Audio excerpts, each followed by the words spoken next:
à toi ce matin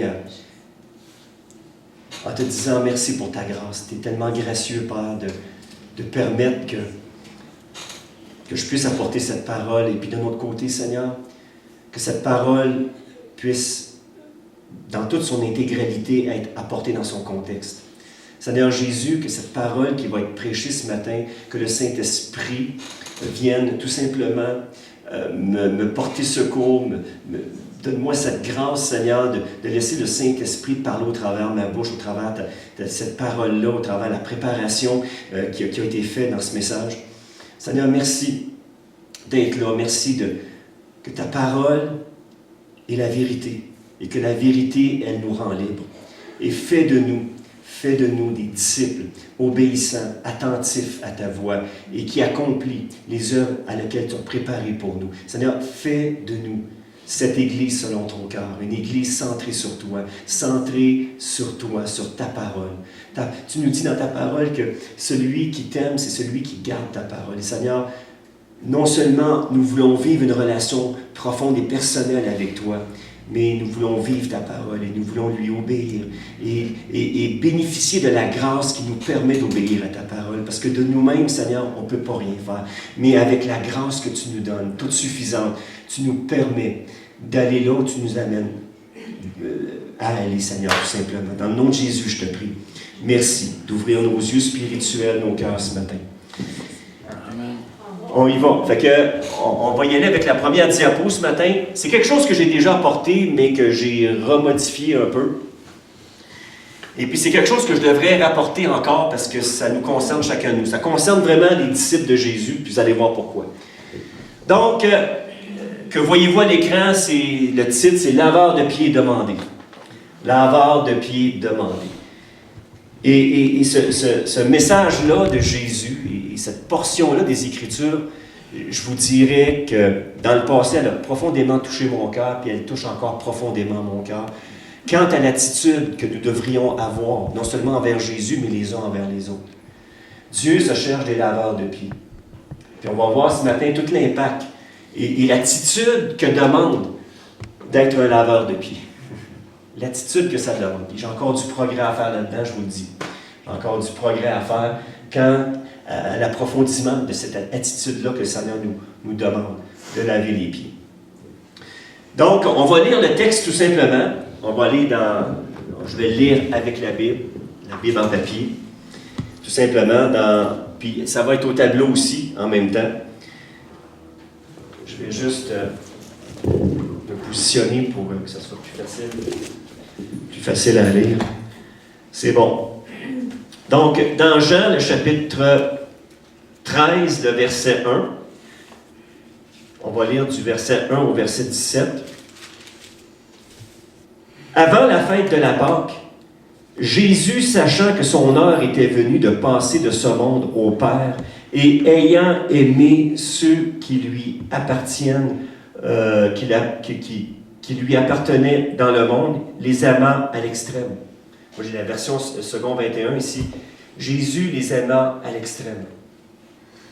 C'était pendant le souper. Le diable avait déjà mis dans le cœur de Judas l'Iscariote, fils de Simon, l'intention de le trahir.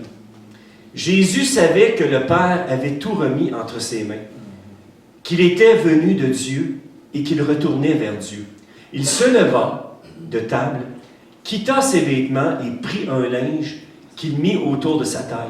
Ensuite, il versa de l'eau dans un bassin et il commença à laver les pieds des disciples et à les essuyer avec le linge qu'il avait mis autour de sa taille. Il arriva donc vers Simon-Pierre qui lui dit « Toi, Seigneur, tu vas me laver les pieds. Hein? » Et ça, c'est moi qui le rajoute. Jésus lui répondit « Ce que je fais, tu ne le sais pas maintenant, mais tu le comprendras par la suite. » Pierre lui dit « Non, jamais tu vas me laver les pieds. » Ah, never. Jésus lui répondit « Si je ne te lave pas, tu n'auras pas part avec moi. » Simon-Pierre lui dit « Seigneur, non seulement les pieds, mais encore les mains et la tête. » Ok, Seigneur. Jésus lui dit « Celui qui s'est baigné n'a pas besoin que se laver les pieds pour être entièrement pur. Et vous, vous êtes purs, mais pas tous. En effet, il connaissait celui qui était prêt à le trahir. Voilà pourquoi il dit, vous n'êtes pas tous purs. Après leur avoir lavé les pieds, il reprit ses vêtements, se remit à table et leur dit, comprenez-vous ce que je vous ai fait? Vous m'appelez Maître et Seigneur, et vous avez raison, car je le suis. Si donc je vous ai lavé les pieds, moi le Seigneur, le Maître, vous devez aussi vous laver les pieds les uns aux autres. Car je vous ai donné un exemple afin que vous fassiez comme je vous ai fait. En vérité, je vous le dis, le serviteur n'est pas plus grand que son Seigneur, ni l'apôtre plus grand que celui qui l'a envoyé. Si vous savez cela, vous êtes heureux, pourvu que vous le mettiez en pratique. Quel passage des Écritures! Encore, je le lis et ça me fait de l'effet dans mon cœur. Seigneur, fais de moi, fais de nous, fais de cette Église les meilleurs laveurs de pieds du royaume. Les meilleurs squeegees de pieds. Amen. Qu'on soit des squeegees de pieds. Fais de nous.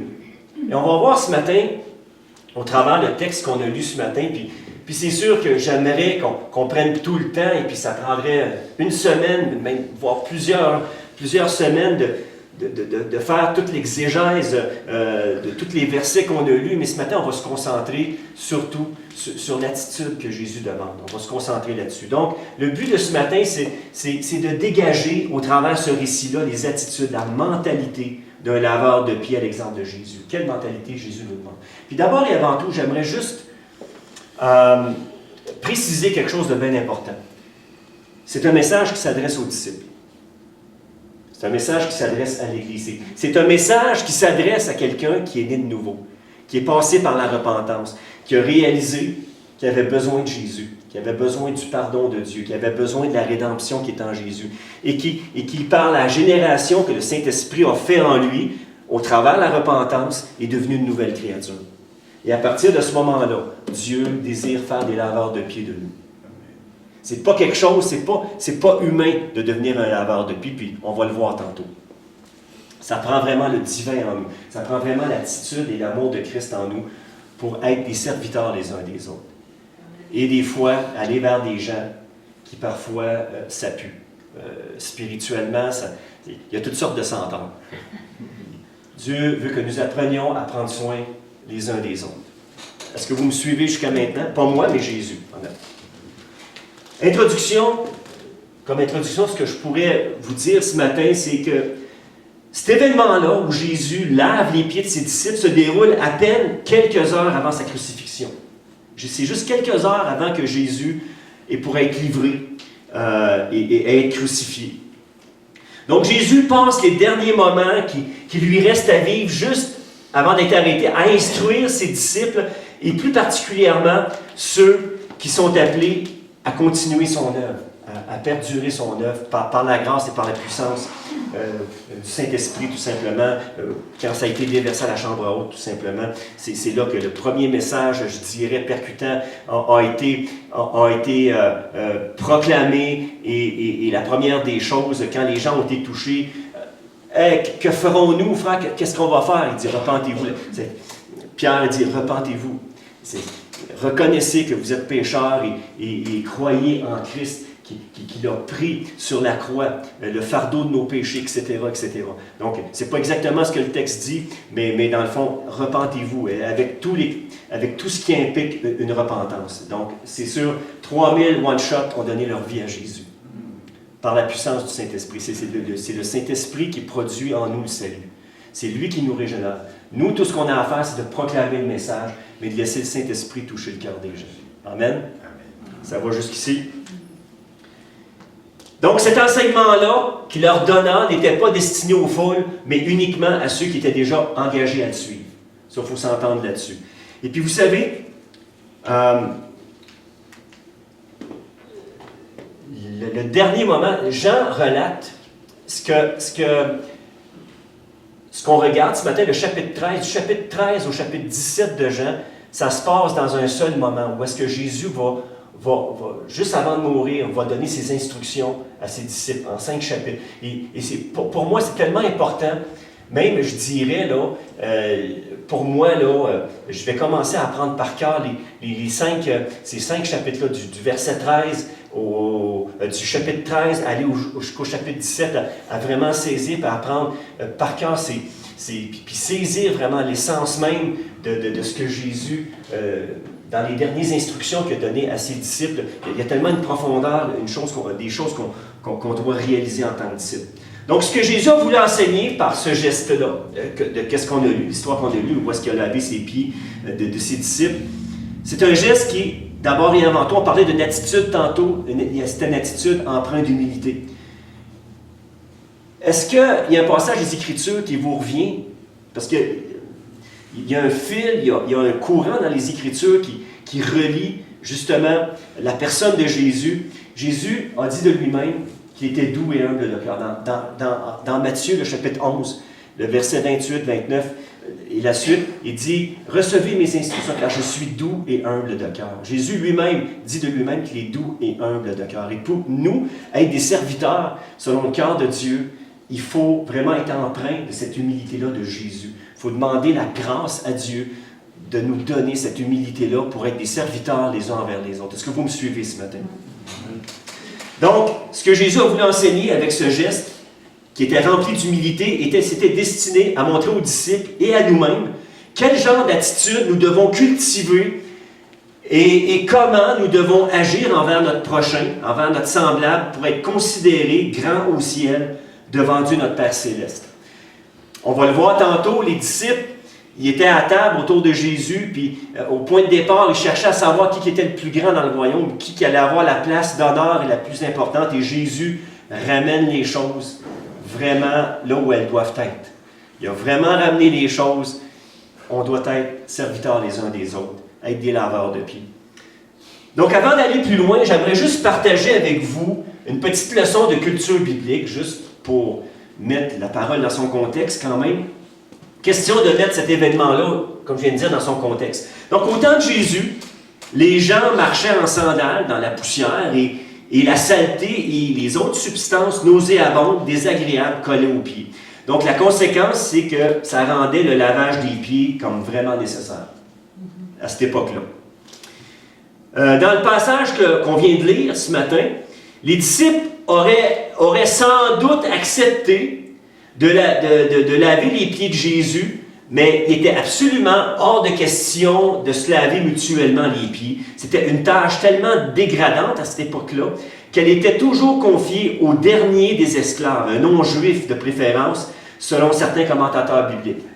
Donc, c'était une tâche de lavage des pieds donnée au dernier des derniers, selon la pensée et le contexte de cette époque-là, selon la pensée de cette époque-là. Donc, des gens respectables, en tout cas, selon la pensée du monde, toujours, des gens respectables à leurs propres yeux et respectés, ne se lavaient jamais mutuellement les pieds à cette époque-là, sauf qu'en de très rares occasions où ça devenait une marque de profonde considération envers l'autre personne. Retenez ça. Profonde marque de considération. Quelqu'un qui lavait les pieds de quelqu'un d'autre, s'il n'était pas esclave ou un serviteur ou le dernier des serviteurs, ben, c'était pour démontrer une marque de considération qui considérait une autre personne, vraiment dans son cœur, dans sa vie. Donc, c'est évident que dans ce genre de mentalité-là, aucun des disciples de Jésus ne se serait abaissé avec une attitude d'humilité à laver les pieds de leurs semblables. C'était comme impensable. Au contraire, durant le dernier repas, avant que Jésus se fasse crucifier, comme on a dit tantôt, les disciples étaient en train de discuter entre eux qui était le plus grand. Et puis dans Luc, on le voit dans Luc chapitre 22, verset 24, on ne l'a pas au tableau ici, mais ça nous dit, il s'en suivait une discussion assez vive. Hein? La parole nous dit, Luc nous rapporte que la discussion était assez vive pour savoir lequel d'entre eux devait être considéré comme le plus grand. Imaginez. Je pense que les disciples, tout comme nous, on a encore de grandes leçons à apprendre. Leçon d'humilité. Au verset 25, Toujours dans le même, dans Luc chapitre 22, ça nous dit, au verset 25, Jésus intervint pour commencer à les enseigner sur les attitudes de son royaume. Dans la parole vivante, j'ai pris la parole vivante pour expliquer le verset. Les rois des nations, dit-il, agissent en seigneurs et maîtres et font sentir leur autorité à leur peuple. Et, avec cela, se font appeler leurs bienfaiteurs. Il ne faut pas que vous suiviez leur exemple. Dans le fond, Jésus, ce qu'il dit, il ne faut pas que vous suiviez l'exemple du monde. Et les critères du monde pour être un disciple. C'est tout à fait le contraire. Les valeurs du royaume sont tout à fait le contraire de ceux de ce monde. C'est tout à fait à l'opposé. Tout au contraire, que le plus âgé parmi vous prenne la place du plus jeune. Que le plus grand se comporte comme le plus petit. Et que celui qui est le chef se considère comme le serviteur. Wow! Est-ce que ça vous parle ce matin? Jean 13, 4, ça nous dit, Jésus se leva de table, quitta ses vêtements, et là on parle de Jésus ici. Là, les disciples sont en train de jaser entre eux autres pour savoir, non c'est moi, non c'est toi, puis là, la vive discussion, à savoir qui va être le bigos au ciel. Et Jésus les ramène les deux pieds sur terre. Puis vous savez, il y a une image dans les pieds sales, c'est que justement, les pieds sales nous ramènent sur terre. Les pieds sales nous ramènent sur terre et nous montrent que combien on a tous les jours besoin d'être lavé. Dans notre cœur, dans nos vies. Combien, quand je me lève le matin, j'ai besoin de répandre mon cœur devant Dieu et dans ma communion avec lui. Toujours dans cette attitude de repentance. Vous savez, la repentance, c'est pas juste au jour de mon salut, et puis c'est fini après, non. La repentance reste une attitude tout au long de ma vie. L'attitude de repentance, de dire, regarde, j'ai encore beaucoup de choses à apprendre. Oh, Seigneur, je me suis trompé. Oups, j'ai dit une parole à quelqu'un que je n'aurais pas dû dire.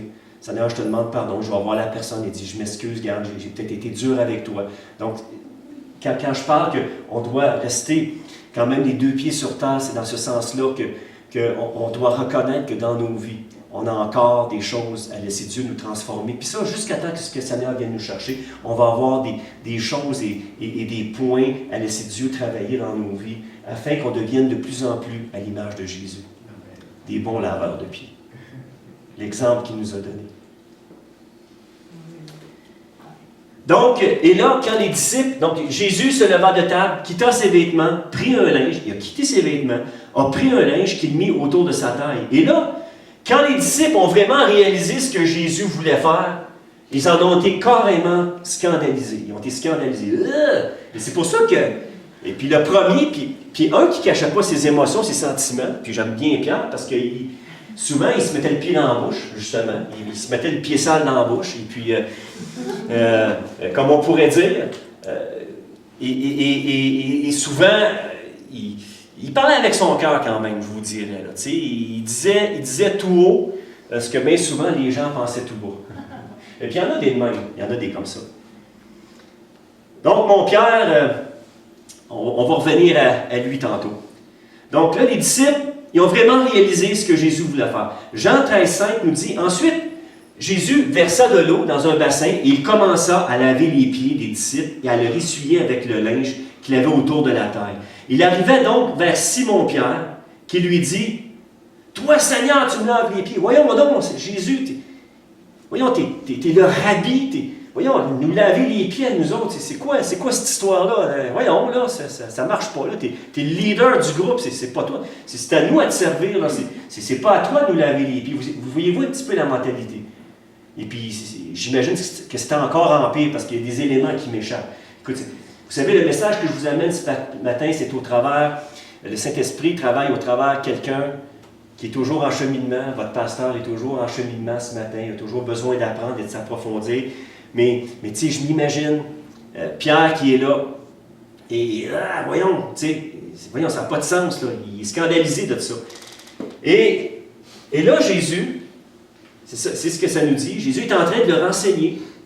Jésus est en train de former ses disciples sur les fondements de son amour rempli d'humilité, dans la façon dont nous devons servir les autres. Dans le fond, ce que Jésus est en train de leur enseigner, c'est la façon que nous devrions agir les uns envers les autres. Toujours les uns envers les autres. Jésus est en train de leur enseigner la marche à suivre d'un service désintéressé envers les autres, duquel Jésus lui-même allait donner l'exemple absolu par sa mort sur la croix. Jésus, par sa mort sur la croix, a fait plus que nous laver les pieds. Il est devenu notre Rédempteur. Il a même fait plus que ça, il a porté notre saleté sur lui. Jésus a porté la saleté de l'humanité sur lui. Nos péchés, nos fautes. Et il nous a purifiés, il nous a lavés. Par cette eau pure. Sa parole.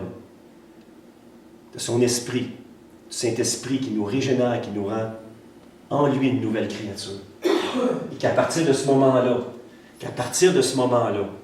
il travaille nos vies, il nous fait cheminer, il nous corrige comme un Père. Le Père est un Dieu merveilleux, un Père qui prend soin de nous, qui prend le temps de corriger les choses qui sont fautives dans nos vies, qui prend avec amour un Père, parce que si on ne serait pas corrigé, on ne serait pas un fils ou une fille légitime de Dieu. S'il prend le temps de nous corriger, c'est la preuve en soi-même que nous sommes nés de nouveau, que nous sommes un fils et une fille légitime de Dieu. Est-ce que vous saisissez cela ce matin? Et Dieu me corrige souvent. Souvent, il me corrige. Et des fois, ça fait mal. Mais pour m'amener de plus en plus à la stature parfaite de Dieu et afin que ma vie le glorifie, des fois, il y a des gros morceaux enlevés de ma vie. Des petits morceaux, parfois des petites affaires cachées, mais qui a besoin de venir enlever, de me faire réaliser que, et par sa grâce, il le fait. Il le fait dans chacun de nous. Est-ce que ça vous console ce matin de savoir qu'on a un Père qui prend soin de nous? Qui ne nous prend pas comme une balle de baseball et nous battait l'autre bord de la clôture. À la moindre bévue, à la moindre erreur. Au contraire, il prend soin de nous. Il prend le temps de nous faire comprendre. Puis des fois, on est dur de la feuille. On est dur de compreneur en tant qu'enfant de Dieu. Et des fois, quand notre cœur est disposé à comprendre, là, il en profite pour nous faire comprendre ce qu'on a besoin de comprendre. Amen. Sinon, il va prendre d'autres chemins. Des fois qui sont un petit peu plus rough pour nous faire comprendre des concepts, des principes qu'on a besoin de saisir dans nos cœurs. Pour être de plus en plus, toujours, je le dis et je le répète, de plus en plus être comme Jésus dans son caractère. Amen. Amen. Donc, voici le cœur, et là, j'aimerais embarquer là-dedans. Voici le cœur et les attitudes que Jésus nous a démontrées. Donc, premièrement, Jésus nous a démontré un amour qui est extrême envers chacun de nous, un amour qui nous dépasse. Quand je dis extrême, c'est que c'est un amour qui est divin, qui est un amour qu'on ne pourra jamais, comme d'une façon humaine, quantifier, ni essayer on peut mettre des mots, on peut mettre des principes théologiques sur l'amour de Dieu, mais connaître l'amour de Christ, connaître la longueur, la hauteur, la profondeur, toute la largeur, de tout comprendre ces choses-là, ça se fait graduel dans nos vies. L'amour de Dieu grandit dans nos cœurs et on progresse avec lui. Et notre Église progresse aussi. Même, ce que j'aime de Jésus, c'est que en tant qu'Église, il aime son Église. Il l'aime et puis il en prend soin. Puis il nous amène à nous purifier, que nos robes soient blanches et pures. Au travers, lui, de son sacrifice. Amen. Jean 13,1 nous dit, avant la fin de la Pâque, Jésus, sachant que son heure était venue de passer de ce monde au Père, et ayant aimé ceux qui lui appartiennent dans le monde, les aimant jusqu'à l'extrême. Et dans la version Louis II, ça dit, il mit le comble à son amour. La version seconde nous dit, il a mis le comble. C'est comme un amour, mais à son comble. Tu ne peux pas avoir plus grand amour que ça. C'est l'amour à son comble. Tu ne peux pas avoir plus grand qu'amour le fait que Jésus se soit sacrifié pour chacun de nous, pour l'humanité, sur la croix. Il n'y a pas de plus grand amour que Jésus nous a démontré. Au travers de tout ce qu'il a fait, au travers de toute son œuvre, il n'y a pas de plus grand amour que ça. C'est un amour qui est, comme on a dit, qui est extrême, qui est à son comble, un amour infini. Donc Jésus se prépare à leur donner une preuve, et la preuve la plus éblouissante de son amour. Il va leur démontrer jusqu'où va son amour pour ses disciples Et Jésus prêche toujours par l'exemple. Jésus a toujours prêché par l'exemple. Et nous, en tant que croyants, en tant que disciples de Jésus, nous devrions, en principe, toujours prêcher par l'exemple d'un disciple de Jésus. Prêcher son exemple aussi dans nos vies. OK, prochaine diapositive. Oh, ça n'a comme pas suivi les... OK, c'est bon. Oui, c'est ça. Donc, imaginez Jésus qui quitte son vêtement de rabbi et s'entoure d'un linge de serviteur. Donc, imaginez Jésus, le roi de gloire. Il quitte son vêtement de maître, de rabbi, et s'entoure d'un linge qui va servir à laver les pieds sales de ses disciples. Quand on y pense, c'est absolument percutant de voir Jésus-Christ, l'Emmanuel, le Dieu avec nous, qui a volontairement quitté la gloire céleste, la gloire qui lui revenait de droit dans le royaume céleste. Il est descendu sur cette terre. Il a commencé son cheminement avec l'extrême vulnérabilité. Okay. Il a commencé avec l'extrême vulnérabilité d'un petit bébé, c'est-à-dire un petit être totalement dépendant de ses parents. Jésus a commencé dans l'humilité. Jésus n'est pas venu au monde dans un palais, il est venu au monde dans une écurie. Où est-ce que ça sentait? Il est venu au monde dans l'humilité. Il a marché sur cette terre dans l'humilité. Et il est mort dans l'humilité. Et je vous dirais, l'humilité dans la vie d'un disciple, dans la vie d'un croyant, c'est fondamental. Une vie de disciple sans humilité, on ne pourra pas voir Dieu agir pleinement en nous. Dieu agit toujours au travers de quelqu'un qui a un cœur humble, qui admet sa faiblesse, qui admet que « Seigneur, sans toi, je ne suis pas capable. Quand je me lève le matin, merci que tu m'aides dans cette journée parce que je sais qu'au travers de certaines difficultés, sans toi, je ne pourrais pas passer au travers. » C'est au travers de l'humilité que Dieu travaille, que Dieu nous change, que Dieu nous transforme. L'humilité et l'attitude de cœur, je dirais fondamentale, qui permet à Dieu de venir travailler nos cœurs, de venir nous transformer, de venir nous changer. Est-ce que je peux entendre amène de Dieu? Amen. Et Jésus, en cela, nous a démontré la voie. Jésus a grandi et à l'âge de 12 ans, Jésus était déjà conscient qu'il fallait qu'il s'occupe des affaires de son Père Céleste. Il était déjà conscient de cela. Quand il a commencé les œuvres de son Père vers l'âge de 33 ans, Jésus s'est mis au service du peuple d'Israël. Il les a enseignés concernant la volonté de Dieu. Il a nourri des foules d'une façon miraculeuse. Il a ressuscité des morts. Il a guéri tous ceux qui sont venus à lui. Tous ceux qui venaient à Jésus. La Bible nous dit, il les a guéris. Il a lavé les pieds crottés de ses disciples. Il a lavé les pieds crottés de ses disciples. Quelqu'un a adressé cette question-là. Est-ce que pour nous, les richesses matérielles, la popularité, le charisme et la puissance que donne d'avoir atteint un certain sommet sont synonymes de réussite? Le monde et ses principes évaluent le succès selon ses propres critères. Jésus, qui a été rejeté par les siens et qui n'avait même pas d'endroit où rester, selon l'être humain, selon nos critères, selon les critères du monde, Jésus a pitoyablement échoué, excusez-moi le mot, je vais me reprendre, a pitoyablement échoué selon les critères de notre monde. Mais comme on le sait, que ce n'est pas du tout le cas, Dieu doit utiliser un repère, un jalon, une marque complètement contraire à celui du système et des valeurs de ce monde pour mesurer le succès et la position que nous occuperons pour lui dans l'éternité. C'est complètement différent. Nous, les critères humains, vous savez, pour la réussite, il faut que tu aies une certaine somme de connaissances, il faut que tu sois comme ci, il faut que tu sois comme ça, selon les critères de ce monde. Jésus, lui, c'est tout à fait le contraire. Tout à fait le contraire. Jésus, lui, le critère premier d'un disciple qui réussit, c'est l'humilité et dans l'humilité.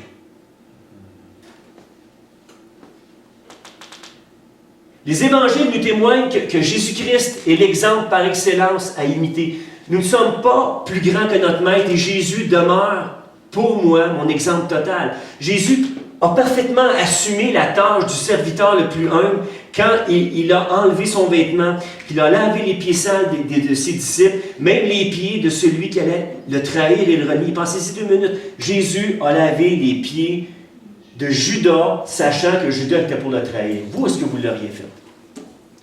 Est-ce que tu aurais lavé les pieds de Judas dans le contexte où est-ce qu'eux étaient là, à cette époque-là? Je pense qu'on aurait eu bien de la misère. Mais Jésus, lui, l'a fait. Et puis, ma prière, c'est, Seigneur, dans mon cheminement avec toi, en tout cas, jusqu'à ton retour, rends-moi capable, quand ça arrive, de laver les pieds des Judas aussi. Parce qu'on ne sait pas, toi, au ciel, le résultat. Toi, Seigneur, tu vois toujours la fin de toute chose. Tu vois toujours... Nous souvent, on va juger d'après ce que nos yeux voient. Mais toi, Seigneur, tu es au-delà de tout ça. Et, Seigneur, tu me demandes de laver les pieds, même les pieds les plus... Je te dirais les... Regardez, il y a une image ici, il y a une pochette, vous allez voir, vous allez comprendre. OK, il y a un mot. Dieu nous donne aussi, par sa grâce, de laver les pieds des personnes les plus désagréables. Dieu veut nous amener dans son amour en nous. Et puis quand on est rendu capable de laver les pieds, c'est-à-dire de servir des gens qui sont désagréables, qui je vous dirais que amènent une certaine... comment il y a un mot pour ça? Une certaine irritation dans nos vies. Quand Dieu, par sa grâce, nous amène à servir des gens, et que vraiment c'est l'amour de Dieu qui nous drive, bien, à ce moment-là, je vous dirais que Dieu a accompli son œuvre au travers de notre cœur. Dieu nous donne aussi, par sa grâce, de laver les pieds des personnes les plus désagréables. Donc, le lendemain, Jésus-Christ, Dieu fait chair, infiniment puissant, était crucifié par ses propres créatures. En se laissant délibérément traiter de cette façon-là, Jésus nous a offert la possibilité d'un salut, de la vie éternelle à nous tous, même à ses bourreaux. Jésus méritait la gloire, mais il a choisi de se sacrifier, de souffrir à notre place pour devenir notre Rédempteur. Il y a cette image qui me vient de cet officier romain qui est là, l'officier romain qui est le centenier qui est là, qui se tient devant la croix et qui regarde à la croix et qui dit assurément, Jésus était le Fils de Dieu. Il avait reçu, et puis je suis convaincu que cet homme-là, son cœur a été changé. Assurément, de tout l'événement qu'il a vu, avec le moment sombre qui est venu, avec toute cette, je dirais, toute cette atmosphère spirituelle, démoniaque qui était là, cet homme-là a reconnu que Jésus était assurément le Fils de Dieu. Il l'a reconnu. Même Jésus sur la croix, au travers de son action, il s'est révélé. Par son exemple, il s'est révélé aux êtres humains. Est-ce que vous me suivez? Amen.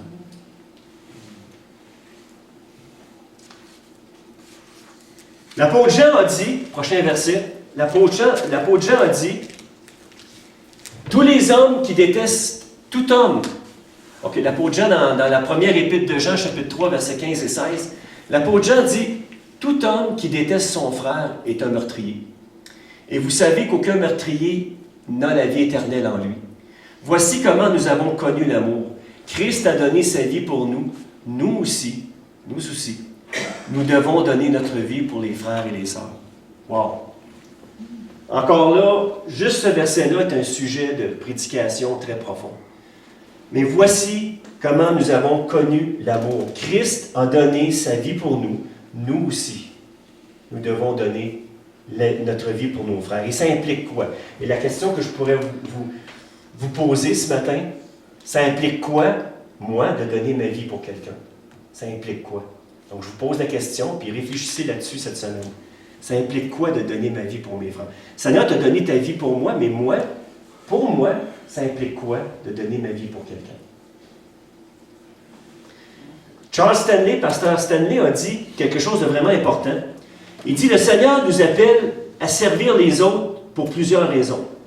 D'abord, il veut nous débarrasser de notre orgueil et de notre égoïsme pour que nous puissions nous concentrer sur lui. Ensuite, lorsque nous nous occupons des autres, nous leur proclamons notre amour pour Jésus. Enfin, Dieu purifie notre cœur au moyen du service envers les autres. Parce que si tu veux servir quelqu'un qui est plus désagréable, ben ça va te demander la grâce de Dieu. Ça va te demander un certain changement dans ton cœur avant de t'approcher de la personne qui a une senteur plus nauséabonde que les autres. Comprenez ce que je veux dire? Et ça va demander un changement dans notre cœur de la part de Dieu, une grâce, pour s'approcher de cette personne-là.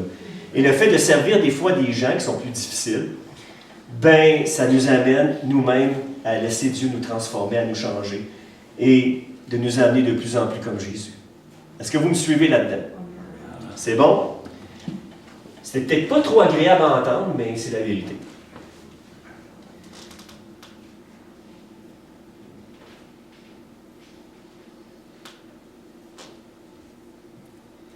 Donc, pour réussir, nous devons laisser Dieu décider de nos objectifs, chercher à les découvrir, à les atteindre dans une attitude humble, puis lui permettre de nous transformer.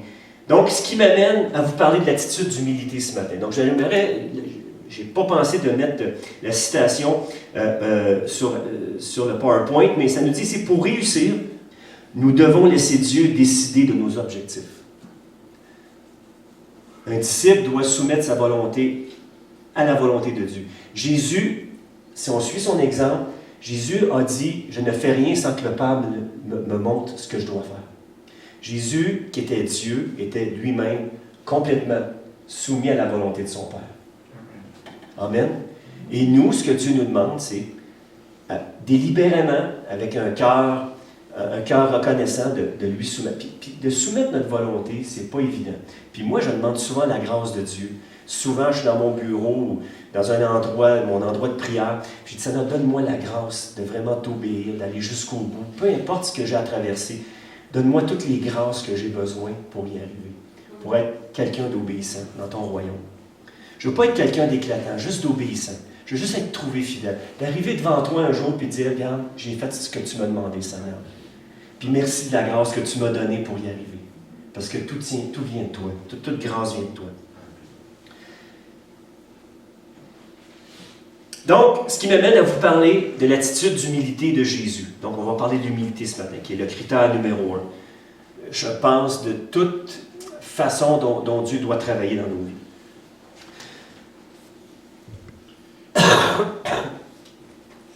Donc, soyons des laveurs de pieds dans un esprit de servir les autres dans l'humilité. Soyons des laveurs de pieds. À l'exception de Judas, les disciples ont obéi à Jésus. Ils ont tous souffert. Et la plupart sont morts en martyrs pour leur foi. La plupart des disciples sont morts en martyrs. Ils ont obéi à Jésus. Ils ont proclamé l'Évangile, mais ça les a emmenés, dans le contexte de l'époque, à mourir en martyrs. Puis on ne sait pas, nous, ce qui nous attend dans notre pays dans les prochaines années. Mais si on veut vraiment quelqu'un qui va vouloir, la Bible nous dit, si quelqu'un veut suivre de tout son cœur Jésus, pieusement Jésus-Christ, il faut qu'il s'attende à un moment donné à être rejeté, à être persécuté pour le royaume.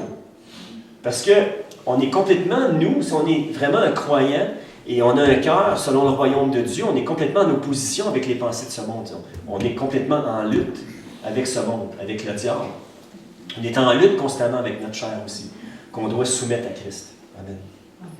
Marchez par l'Esprit et vous n'accomplirez pas les désirs de la chair. J'ai été crucifié avec Christ et si je vis, ce n'est plus moi qui vis, c'est Christ qui vit en moi. C'est lui qui m'aide à vivre selon son esprit. C'est lui qui me donne la grâce d'y arriver. Amen. C'est fondamental de le savoir, ça. C'est des choses qu'il faut vraiment mettre dans votre coffre à outils spirituel.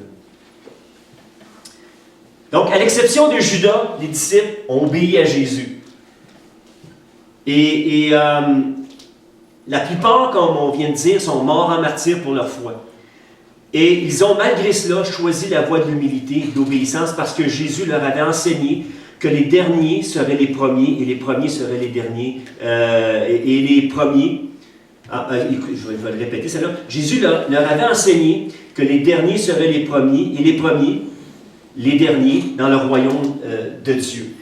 Qu'est-ce qu'il y a de plus agréable que d'être au service les uns des autres dans une attitude d'humilité? C'est uniquement dans cette sphère-là que nous devons alors nous devenons complètement complémentaires les uns des autres. Vous savez, quand chacun joue le rôle et rentre dans l'appel qu'il doit jouer. Chacun, je le répète, vous savez, je l'ai répété des 10 millions de fois, mais chacun de nous a un rôle à jouer qui est bien spécifique dans le corps de Christ. Chacun de nous a reçu un don particulier ou des dons particuliers. Chacun de nous, on les a reçus. Et dans la mesure où on marche dans l'humilité, dans la mesure où est-ce que Dieu vient vraiment développer ces dons-là pour le mettre au service des autres. Donc, l'Église, ensemble, chacun de nous, chaque ministère dans cette Église deviennent complémentaires les uns. On devient une complémentation des uns par rapport aux autres. On devient au service des uns des autres. Chaque membre du corps centré sur Jésus. Et c'est tellement important de comprendre que tu as un appel sur ta vie ce matin. Que dans la mesure où ton cœur se soumet à Jésus, dans la mesure où Dieu se sert de toi par son esprit pour servir le corps, avec les dons, les capacités que Dieu t'a données. Et il n'y a pas d'âge pour servir Dieu. Il n'y a pas d'âge. Il n'y a pas d'âge pour lui donner notre cœur. Il n'y a pas de retraite en Jésus. Ça n'existe pas. Il y a des saisons. Il y a des appels. Il y a différentes choses que Dieu veut que nous fassions, là où on est rendu. Mais une chose est certaine, jusqu'à son retour, Dieu nous appelle à travailler de mieux en mieux et à être serviteurs les uns des autres. C'est ce qui est le plus important. C'est ce qui est le plus important. D'être serviteurs les uns des autres dans l'attitude de Christ. Et je vous souhaite de développer vos dons. Je me souhaite que je puisse développer mes dons pour vous à pleine capacité. Pas pour briller, mais pour que vous en soyez édifiés, pour que votre foi puisse grandir et vice-versa. Que vos dons soient déployés dans vos vies pour qu'ensemble, dans son amour, dans sa grâce, dans sa sagesse, que l'Église puisse grandir et quand les nouveaux rentrent, mais ils sont touchés. Parce qu'on a cet esprit-là de serviteur, de laveur de pieds. Et vous savez, quand un nouveau rentre donne sa vie à Jésus, ben, c'est les changements de couche au début. Et puis, c'est ça, etc. On le sait, on connaît cette dynamique-là. Est-ce que je peux entendre? Est-ce que vous pouvez dire amen à ça? C'est bon. Mais c'est la parole. Écoutez, moi, je ne veux pas déroger de ça. Philippiens, chapitre 2, verset 3, ça parle très, très fort. Ça parle très fort. La parole nous parle fort ce matin. Prochain verset.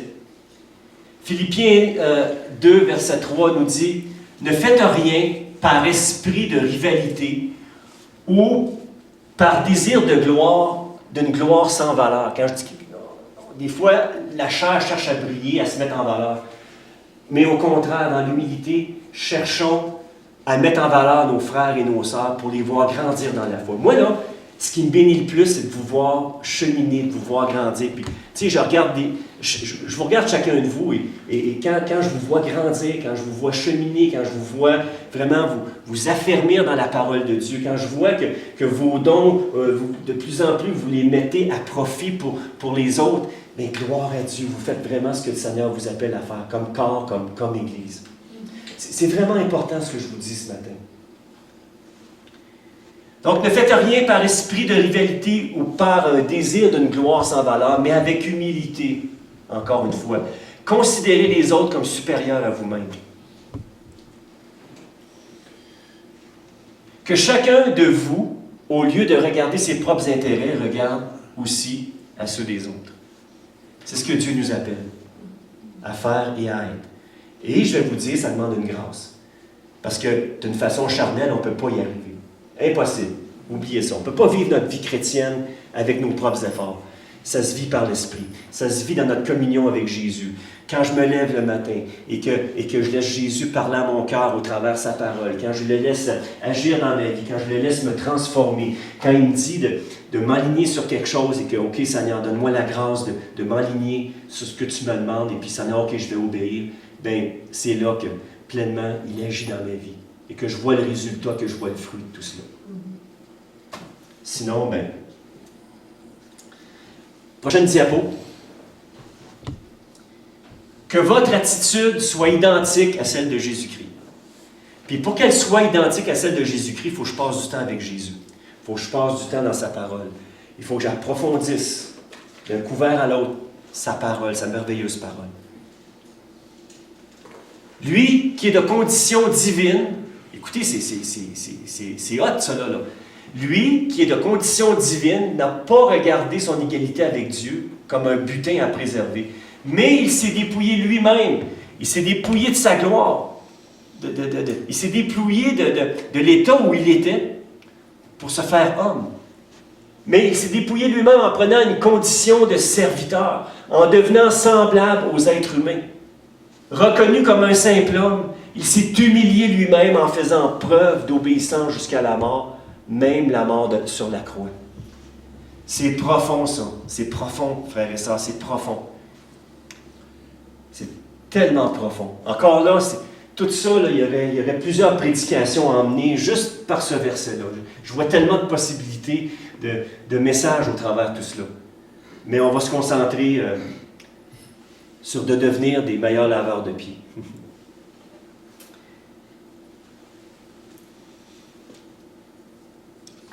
J'achève presque. Quelqu'un qui agit en véritable laveur de pieds reconnaît le rôle et l'importance des autres dans le corps de Christ.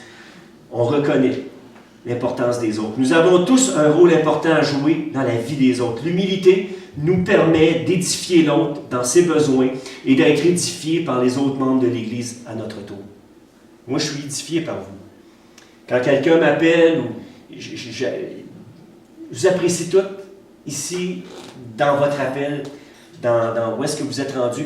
Puis moi, ce que mon cœur souhaite, c'est qu'on puisse grandir encore davantage dans sa grâce. Mais Éphésiens 4.2 nous dit ici, en toute humilité, on va aller au prochain verset. Éphésiens 4.2, en toute humilité et douceur, avec patience, supportez-vous les uns les autres dans l'amour. Puis se supporter, c'est aussi de réaliser que chacun, avec Dieu, a un cheminement, puis que chacun de nous n'est pas nécessairement rendu, on n'est pas tous rendus à la même égalité. Puis là, je ne veux pas dire que moi, je suis plus loin que vous ce matin, loin de là. Mais chacun, on est rendu dans notre cheminement avec Dieu à un certain endroit. Puis moi, je crois que le réel amour qu'on doit avoir les uns envers les autres, c'est de respecter le cheminement où les gens sont rendus. De ne pas perdre patience envers quelqu'un qui devrait savoir quelque chose qu'on sait. Puis pourquoi cette personne-là ne sait pas ce que moi je sais. Puis là, on perd patience. Mais toi, ce que tu ne sais pas, c'est que Dieu a travaillé ton cœur pour savoir ce que tu sais. Fait que tu peux-tu laisser Dieu travailler son cœur ou juste, avec amour, aborder cette personne-là, discuter avec, et puis peut-être laisser Dieu, au travers de ta bouche, amener des paroles qui vont vraiment profondément toucher cette personne-là, puis peut-être l'amener où elle devrait être, cette personne-là. Est-ce que vous me suivez ce matin? Amen. C'est pas un super message à sauter au plafond, mais c'est un message qui va nous faire grandir, frères et sœurs, ce matin. Moi, ça me fait grandir. C'est pas vous, l'effet que ça fait dans votre cœur, mais la parole, elle est efficace. Donc, l'humilité, c'est la clé d'une puissante transformation par le Saint-Esprit dans chacun de nous. C'est quoi l'humilité? Bien, c'est une transformation que le Saint-Esprit fait dans chacune de nos vies. Non seulement l'humilité va nous guider vers l'excellence en Jésus, elle va aussi nous éviter de tomber dans le piège d'un cœur centré sur lui-même par orgueil. Dieu résiste à celui qui a un cœur orgueilleux. Dieu résiste aux orgueilleux. Quelqu'un qui a de l'orgueil dans son cœur ne peut pas laisser Dieu agir dans sa vie. C'est comme, il empêche Dieu de vraiment agir dans sa vie. Mais quelqu'un qui réalise qu'il a besoin de Dieu à tous les jours, qui a dit, Seigneur, regarde, il y a telle chose que j'ai besoin d'être transformé dans ma vie, que je réalise qu'il y a tel point. Et puis, de notre côté, on a des angles morts. Une personne vient nous dire, me semble, telle chose, j'avais jamais réalisé ça. Puis des fois, on ne voit pas nos angles morts aussi en tant qu'être humain. Et on a besoin de se faire parler dans le casque des fois.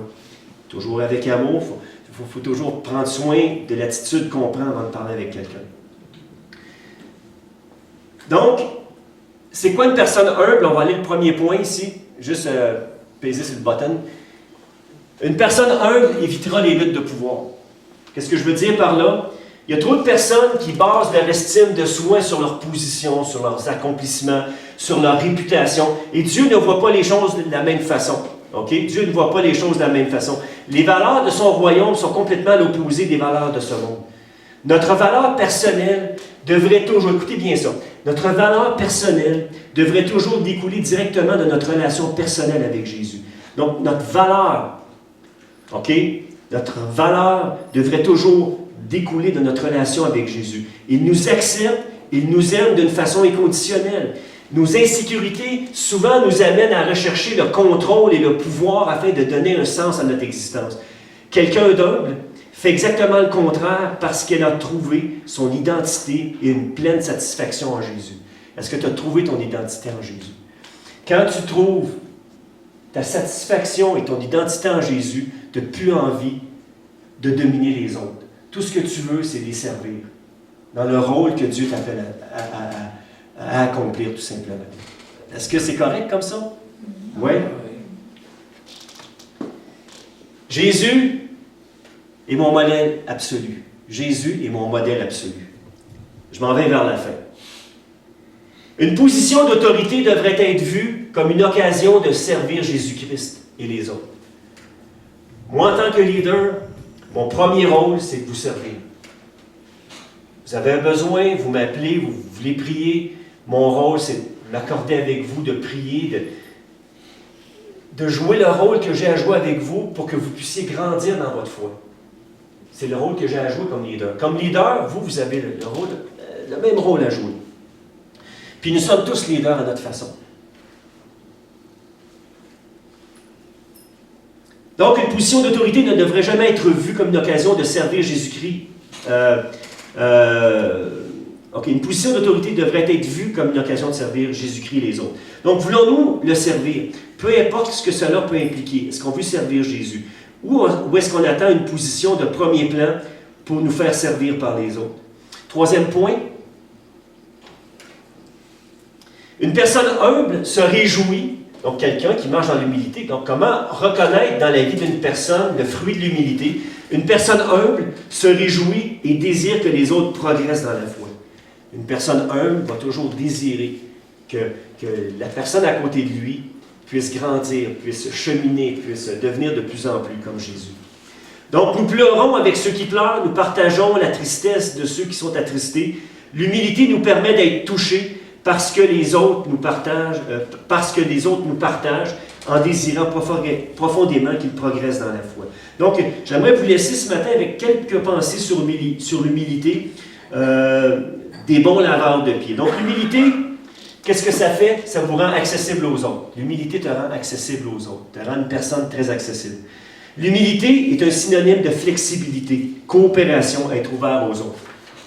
Pas du compromis, mais d'être ouvert aux autres, de comprendre ce que l'autre personne vit.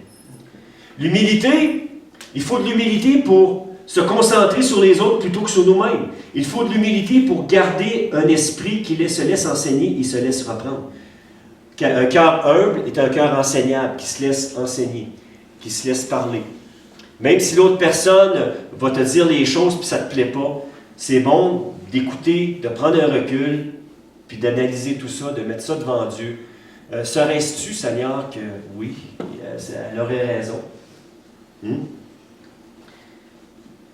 L'humilité, ce n'est pas une option, c'est une attitude intérieure incontournable pour ceux qui suivent Jésus. C'est incontournable.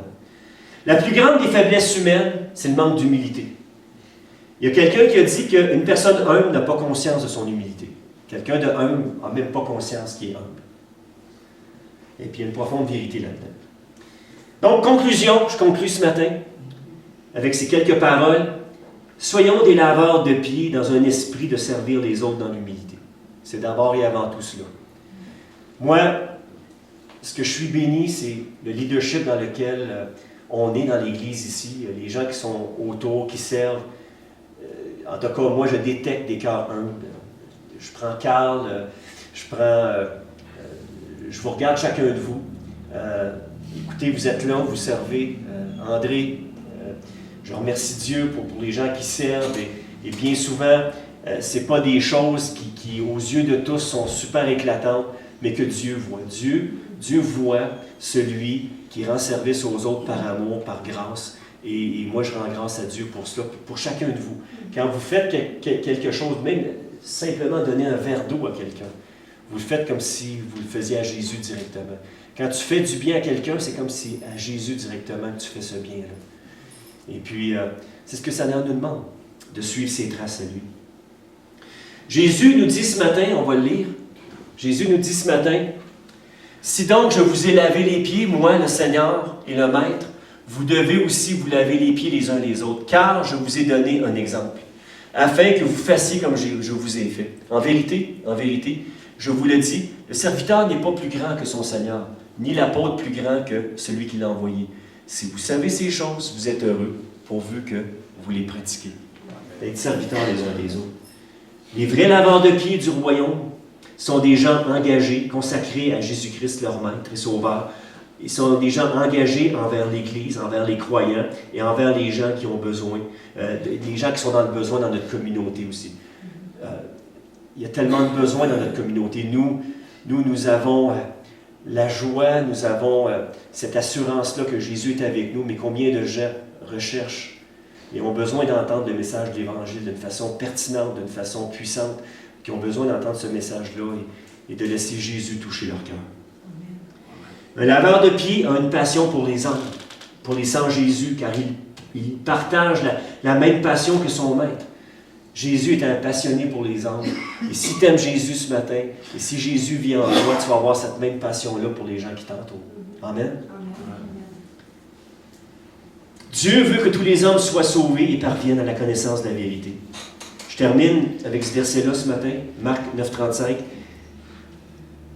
Jésus s'assit, appela les 12 et leur dit, « Si quelqu'un désire occuper la première place, qu'il prenne la dernière et se fasse serviteur des autres. » Tu veux être grand dans le royaume, commence à servir les autres.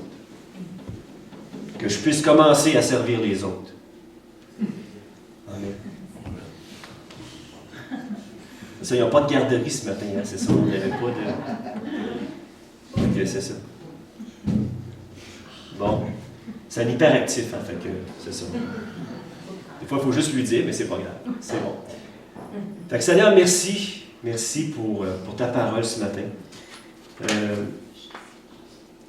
Est-ce que, si je vous pose la question, est-ce que la parole a eu un impact sur votre cœur ce matin? Est-ce que ça vous a parlé fort? Amen. Parce que moi, je n'ai pas parlé fort ce matin. Mais j'ai laissé la parole vous parler fort. Souvent, on peut amener les choses en sautant partout. Et puis, la seule chose que la personne se souvient, c'est la personne qui a sauté partout. Puis je ne veux pas juger ça. Mais par contre, la parole nous a parlé fort ce matin. Moi, je vous dis, ces temps-ci, Dieu travaille profondément mon cœur. En tant que croyant, en tant que leader de l'Église, Dieu travaille profondément mon cœur. Et puis, je crois que ce matin, c'est un message qui était pertinent. On avait vraiment besoin d'entendre ça. Et puis, je pense que c'est un message qui devrait revenir assez souvent. Pour qu'on se rappelle qu'on a besoin de la grâce de Dieu, on a besoin de l'humilité, on a besoin d'être au service des uns des autres. Puis ma plus grande joie, c'est quand je vous vois louer Dieu, quand je vous vois vous épanouir. Ça, c'est ma plus grande joie. C'est la joie de Jésus aussi. Puis j'imagine que c'est Jésus qui me la communique dans mon cœur par son esprit. Alors, soyez bénis ce matin. On va terminer avec un mot de prière, tout simplement. Puis ce que j'aimerais qu'on fasse, c'est simplement qu'on prenne un temps de communion les uns avec les autres ce matin. On termine avec un mot de prière. Ceux qui ont besoin de prier ou qui ont un besoin spécifique, je vais prier avec vous. Bien, sinon, ce qu'on va faire, écoutez, je vais prendre les noms pour les hommes qui veulent monter le 28, et puis après ça, on prendra le temps de jaser. Ceux qui dînent ici, on prendra un temps aussi de communion ensemble. Donc, Père éternel, je te remercie pour ta parole, qui est la vérité et qui a un impact profond dans nos cœurs. Seigneur, tu as parlé à nos cœurs ce matin. Tu veux que nous soyons serviteurs les uns des autres. Mais d'abord et avant tout, tu désires que nous vivions une communion profonde avec toi. La chose la plus importante, c'est toi, Jésus. Et Seigneur, c'est toi qui nous rend capables, par la puissance de ton esprit, qui nous rend capables d'être et d'accomplir ce que tu nous demandes. Merci de nous donner tous les moyens d'y arriver. Merci de nous aider à grandir encore et encore comme Église. Toujours dans cette attitude d'unité, d'humilité, de rechercher toujours l'intérêt de l'autre pour le voir grandir. Parce que si l'autre grandit, ils vont me faire grandir aussi par la bande. Que si chacun de nous, on grandit, on va se faire, par ta grâce, on va s'édifier les uns les autres. Fait que Seigneur, que personne ne soit laissé pour compte ici dans ce lieu, du plus petit jusqu'au plus vieux, Seigneur. Que ton Église reste unie jusqu'à ton retour. Fais de cette Église une Église selon ton cœur, une Église de laveur de pieds.